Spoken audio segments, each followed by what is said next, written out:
Hello, social media navigators! Hey, listen! No, not those navigators. Welcome to another unboxing video. Today I will be unboxing, sharing the gems, the hidden gems, if any, that I got on my March retro game treasure box. I hope everyone is doing well. Hope everyone is safe. Hope you are taking care of your loved ones. And if you are going through some challenging times in this worldwide pandemic era, well, hang in there. We will get through it. Just remember that challenging times presented to us in our faces, it's what makes us a better learning specimens. If you're having a rough time coping through these challenging times, let me just send out my positive vibes, my hugs, kisses, and well, this is the best that especially if I don't know you viewers out there behind the lenses, behind your monitors, hope you're doing well. Feel free to check out our other videos. I guarantee that in one video or another, we will give you a laugh or two. Guarantee, hang in there. My positive vibes out to you. Let me just apologize up front and forgive me for all the rambling I'm gonna do for the next couple of minutes. So if you don't wanna hear all the mumbo jumbo that I'm about to share in the next couple of minutes, feel free to skip to this minute where I show you the goodies.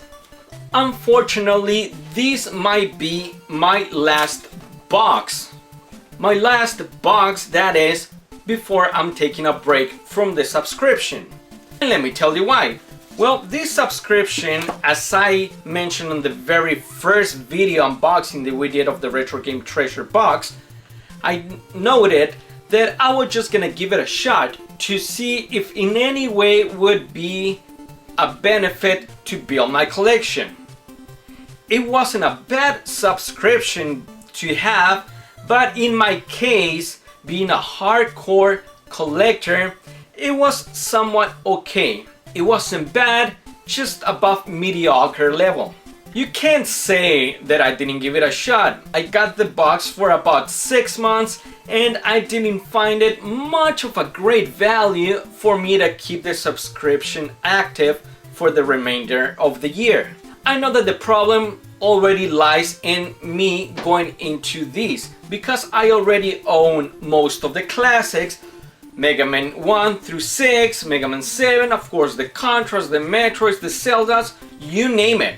Any classic games I own. I have most of the God of War, I mean from all consoles, the Tomb Raiders from the PS1, all the Tomb Raiders of course on the what preceded after that, the PS3, PS4, the current, and just you name it. I can easily go on and name all the classics that I already own. So me having a subscription like this, it was obvious, it was kind of perceived that I wasn't gonna get any big titles or classics or AAA titles. Meaning that I wasn't expecting, and I knew I was not gonna get at any time a good $25, $35 game.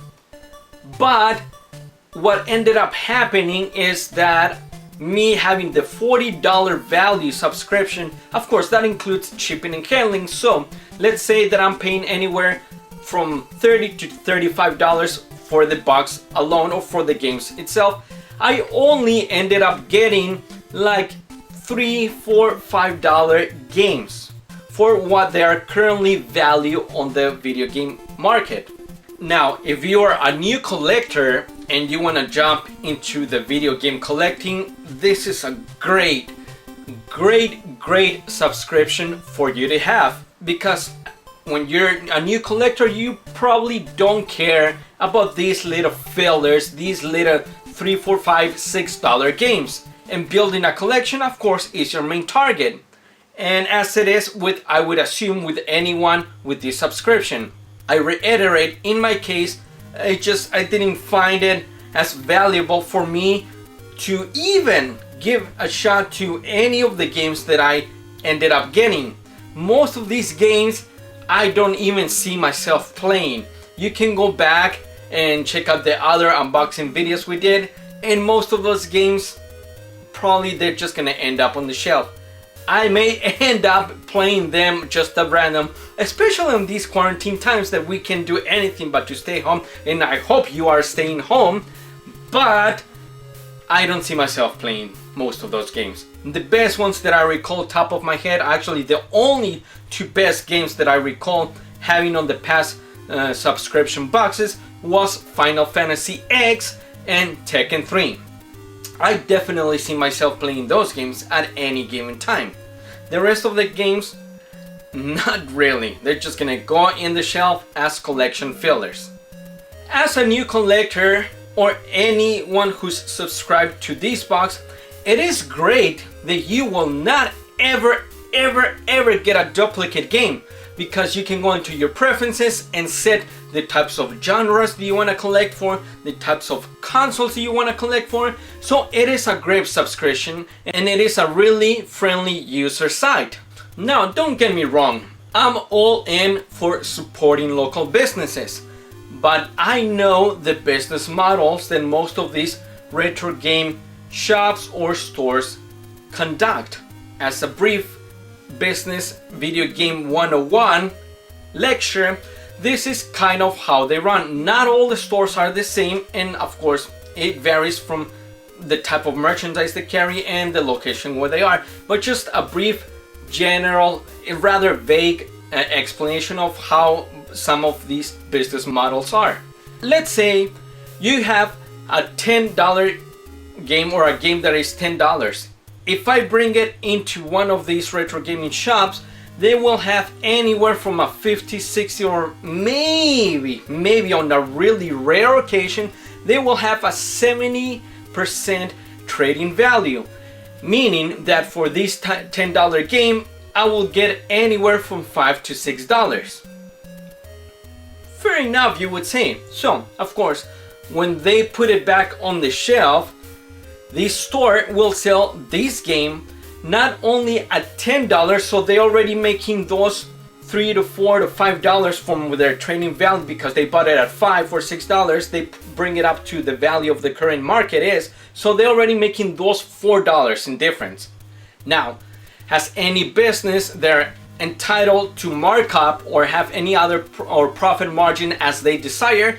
They may bring up the value to an $11 or $12 price tag, and that is totally fine, meaning that they're already making over 100%. They bought it at $5, they brought it up $5 to bring it up to the 10 value average market, and they put in their, I don't know, profit margin markup value, which means they're already making over 100% of what they bought for that product.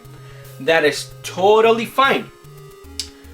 I reiterate, as a retro game collector, I have so many other options. I have so many other sources for me to go and hunt for filler games.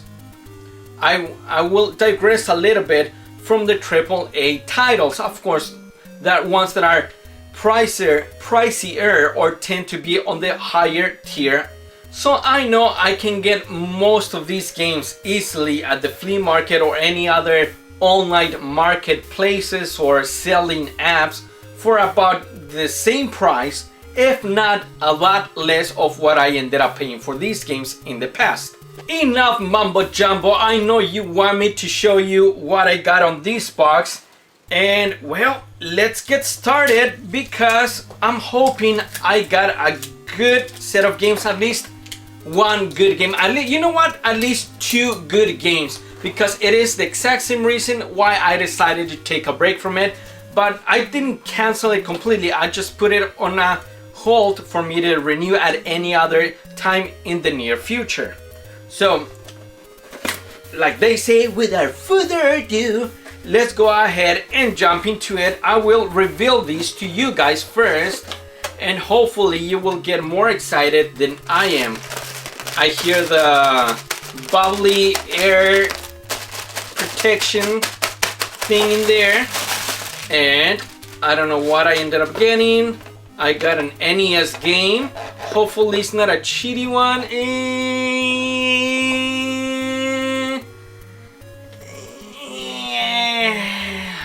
Yeah, like another $3-4 game. it's okay. Like I said, some of these games I don't ever see myself playing, but who knows? I got the Wheel of Gaming. I hope you check out some of those videos. I got the Wheel of Gaming, and hopefully the Wheel of Gaming will tell me to play any of these cheaty games sometime in the future. There's like something broken or a screw or something inside, but oh well. Anyway, the cartridge seems to be in great condition, just a little bit dusty, not bad. And well, that's the other great thing about these. They will not send you shitty ass merchandise. They will not send you all jacked up, because that's part of the options and preferences that you can set. Do you mind getting any game? Do you mind getting any Japanese imports? Do you care about the condition, cosmetic condition of the products? You can set that in your preferences and be specific to what type of merchandise or games you want to collect. So I reiterate, this is not a bad subscription. In my case, I didn't find it much of a value, so I'm taking a break. But let's get to the next one. I see a PlayStation or Sega Dreamcast. This looks like a Sega Dreamcast game. PlayStation 1. Okay, not bad. Again, well, it's completing game. I don't think I've ever played these. I like racing games. I used to play the hell out of these type of racing games on the arcades, where they had the wheel. I think this is it, actually, as a matter of fact. This is one of them. But, well, again, another, I don't know, no more than $5. But it's okay, not bad. That's why I'm taking a break. Next one. This is a full game. A PlayStation 3. What the hell? PlayStation 2. Seal. That's it? Just 3 games? What the? What the? Whoa, whoa, whoa! What the is this? Okay, I've never played this game, and I really hope it's a good game. I've never heard of it. Jet Li Rise to Honor. I have no clue how much this game is even worth. It's sealed. The graphics look okay. I was not really a big PlayStation 2 or even a PlayStation 1 guy. But, well, I don't know. I guess that's it. How do you know what the current value market of these games or video games in general are? I've said it so many times in the past. One guide that I kind of use as my Bible is that I reference a lot and see where the market is currently standing at through pricecharting.com. A lot of people have sent me comments, well, that's not accurate. How can you say this and that game is that much and this much? Well, price charting is just a medium-based evaluator, if you want to call it that way. I will reiterate that it will vary from game shop to game shop, from city to city, from game to game. Some retro gaming shops may have Super Mario Bros. 3 for as low as $12. Some other stores will have it as high as $18. It just has to be a reasonable range of where there's current at. Meaning, and also I must emphasize that if you see a game going for about $5 in here and someone's selling it at $10, it may not necessarily be that they're tripling on top of the already trading value for whoever they ended up buying it from. It doesn't mean they're an expensive shop. You gotta also evaluate your local business, your local city, your local market where you reside. So it's all up and down. Again, it's just to give you a broad idea of where it is. So that being said, I'm gonna take a quick peek on how much these games are. So I got Formula 1, and it's complete in box. It's averaging $5.66, meaning that from this store, from the retro game treasure box, maybe their value might be as high as $7 or $8. Totally fine. So let's just say that for this box I already paid $8 for this game, alright? Just for the sake of this conversation. Now this top players tennis, it's averaging loose, just the cartridge alone, like I said, $3-4. On price charting, it's going for about $4.20, meaning that on retro game treasure box, their value may be as high as $6 or $7, maybe $8. It all depends on the local market value. So at this point, I already have a good, maybe no more than $15-16 value out of this box. Now I am really curious about this Jet Li that is sealed or appears to be sealed. Anyone can reseal the games now at any time nowadays. Now Rise to Honor, Jet Li's Rise to Honor loose game is not a loose game, I know. It's $4, averaging $4.58. Complete in box with manual, it's $6.20. Brand new, as it appears to be on this condition. I'll explain a little bit more on why I kind of sound the way I do when I express myself of seal games. It says $15.55, meaning that their value on retro game treasure box may be as high as $20 or $25, right? So I think I ended up getting a good $40 value out of this box, right? Going back to why I'm kind of hesitant when I talk about seal games. As I just stated a minute ago, even if the game is completely sealed, a lot of people have their ways and means to reseal the games. Anyone can buy these wraps and just easily seal a game and call it a sealed item, even if it wasn't originally sealed. Why I'm hesitant? Why I don't really like the term seal? It's a really tough market to get into. Notice this wrap. For me, a sealed game, it needs to be factory sealed from the manufacturer, factory that it came out from. Meaning, in most cases, when you went to the stores, Toys R Us back in the day, the wraps did not look like this. They had the little thing they hang. Actually, I have this the Fantastic Adventures of Easy somewhere. So anyway, that was a seal game. This one, anybody can do a seal game nowadays just to bump up the value from an average $6 games to as high to a $20. And that's why, if you don't mind getting seal games that are, for me, I know I ain't stupid. I know this is not factory seal from PlayStation. This was a reseal game, especially the type of plastic. Remember when you went to Toys R Us, I would say again, you would try to open these shrink wraps and they were really tough to rip. Look at how long it took me to open these. 2 seconds. No, that's why seal games, well, let's look at the condition of it. It's mint.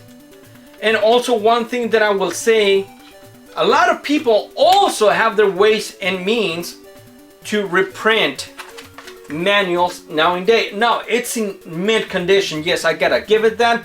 So this was not a bad box, but well, that has been my retro game treasure box for the month of March.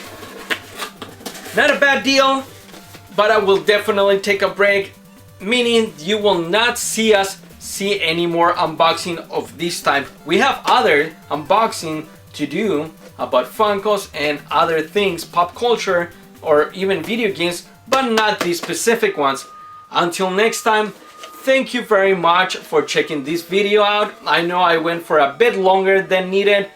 You guys stay safe, care for your loved ones, stay home, enjoy some video games, whatever it is that you're into. Listen to game, read books, kill the Netflix marathons of your favorite series, whatever you're into.